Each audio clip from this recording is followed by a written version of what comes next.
la relation humaine harmonieuse, c'est le contrôle. On contrôle les paroles de l'autre, on contrôle ses émotions, on contrôle ses besoins pour ne pas sentir de malaise nous-mêmes. En fait, c'est un mécanisme de défense. Quand je dis à l'autre, tu n'as pas de raison de vivre de la culpabilité, je ne le sais pas, moi, si l'autre a des raisons, mais je le contrôle parce que sa culpabilité face à ce que je viens de lui dire me dérange. Donc, je ne voudrais pas qu'il en vive et j'essaie de contrôler.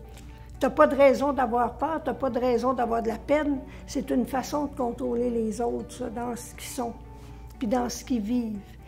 À l'origine du contrôle, il y a une raison très importante, c'est le manque de confiance dans l'autre. Quand je contrôle l'autre, c'est parce que je manque de confiance en lui. Je le contrôle pour pas qu'il souffre et je le contrôle pour ne pas souffrir de le voir souffrir.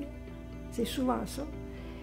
Et ce que ça donne, mais ça donne comme résultat à la longue que l'autre ne se sent pas libre d'être ce qu'il est.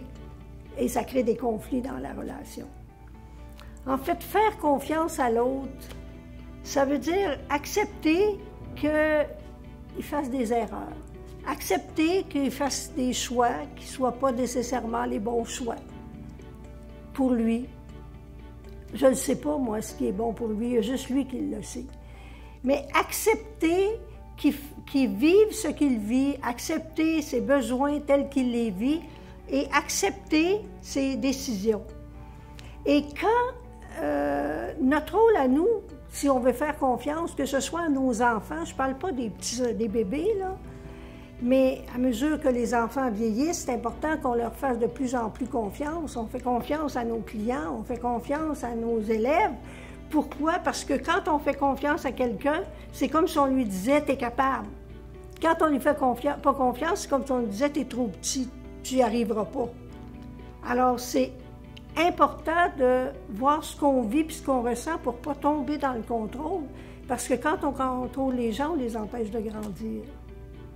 Notre rôle, là, c'est d'accepter que nos enfants, que les gens qu'on aime, des fois prennent un chemin qui nous semble être un chemin qui les mènera vers la souffrance, mais leur faire confiance que si c'est le cas, ils ont quelque chose à apprendre, qu'on va toujours être là pour les écouter, pour les accompagner, et qu'on ne les dira jamais « je te l'avais dit ».